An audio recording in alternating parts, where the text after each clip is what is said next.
September ಕ್ರಾಂತಿ ಬಗ್ಗೆ ನಿಮಗೇನು ಸುಳ್ಳು ಸಿಕ್ಕಿದೆ ಸರ್?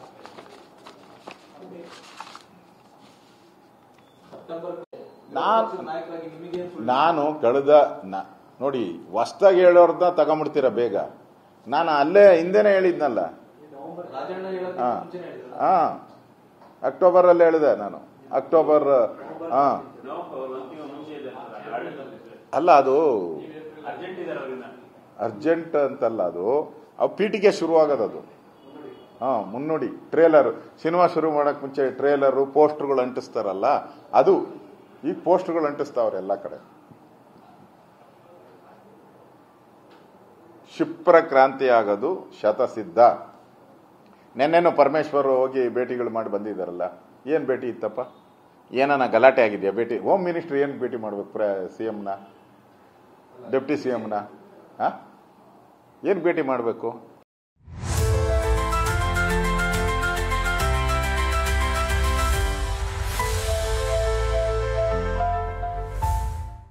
ಏನೋ ಆ ಥರ ಜ್ವಲಂತ ಸಮಸ್ಯೆ ಇದ್ರೆ ಏನಾದ್ರ ಲಾ ಅಂಡ್ ಆರ್ಡರ್ ಹೋಗ್ಬೇಕು. ಏನಿಲ್ಲಲ್ಲ ಆ ಥರ. ಕೈ ತೊಳ್ಕೊಂಡು ಬಿಟ್ಬಿಟ್ಟವ್ರಲ್ಲ ಪರಮೇಶ್ವರ್ ಅವರು, ಯಾರು ಏನಾನ ಮಾಡ್ಕೊಳ್ಳಿ ಅಂತ. ಮತ್ತೆ ಏನಕ್ಕೆ ಹೋಗ್ತಾರೆ? ಕ್ಷಿಪ್ರ ಇಲ್ಲ ಅಂದ್ರೆ ಇನ್ನೊಬ್ಬ ಮಂತ್ರಿ ಹೇಳ್ತಾರೆ, PWD ಪವರ್ಫುಲ್ ಮಂತ್ರಿ ಅವರು ಕ್ಷಿಪ್ರ ಇಲ್ಲ, ಸ್ವಲ್ಪ ಕಡಿಮೆ ಮಟ್ಟದಲ್ಲಿ ಕ್ರಾಂತಿ ಅಂತ ಇದೆ. ಈ ಭೂಕಂಪದ ಇದೆಯಲ್ಲ ಹಂಗೆ 7.5 ಅಂತ ಕೆಲವರು 9 ಹೇಳ್ತಾರೆ, 10 ವೈಬ್ರೇಷನ್ ಇದು ಭೂಕಂಪದ್ದು ತೀವ್ರತೆ. ಹಂಗೆ ಅವರು ಕಡಿಮೆ ತೀವ್ರತೆ ಅಂತ ಹೇಳಿದ್ದಾರೆ, ರಾಜಣ್ಣವರು ಜಾಸ್ತಿ ತೀವ್ರತೆ ಅಂತ ಹೇಳಿದ್ದಾರೆ. ತೀವ್ರತೆ ಅಂತೂ ಇದೆ, ಒಪ್ಕೊಂಡಿದ್ದೆ.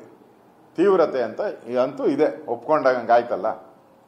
ಅದನ್ನ ಯಾರು ನಿರಾಕರಿಸ್ತಾ ಇಲ್ಲಲ್ಲ. DK ಶಿವಕುಮಾರ್ ನಿರಾಕರಿಸ್ತಾ ಇಲ್ಲ, ಯಾರು ನಿರಾಕರಿಸ್ತಾ ಇಲ್ಲ. ಅವ್ರನ್ನೇ ಕೇಳಿ ಅಂತ ಹೇಳ್ತಾ ಇದ್ದಾರೆ.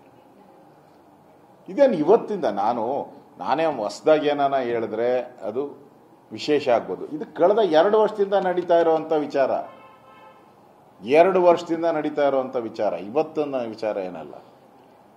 ಬದಲಾವಣೆಯ ನಡೆದೇ ನಡೆಯುತ್ತೆ ಅನ್ನೋದು 2 ವರ್ಷದಿಂದ ಚರ್ಚೆ ನಡೀತಾ ಇದೆ. ಈಗ ಅದು ಅಂತಿಮ ತೆರೆ ಬೀಳುವಂತ ಕಾಲ ಅದು. ಅದಕ್ಕೋಸ್ಕರ ಸ್ವಲ್ಪ ತೀವ್ರತೆ ಜಾಸ್ತಿ ಆಗ್ತಾ ಇದೆ.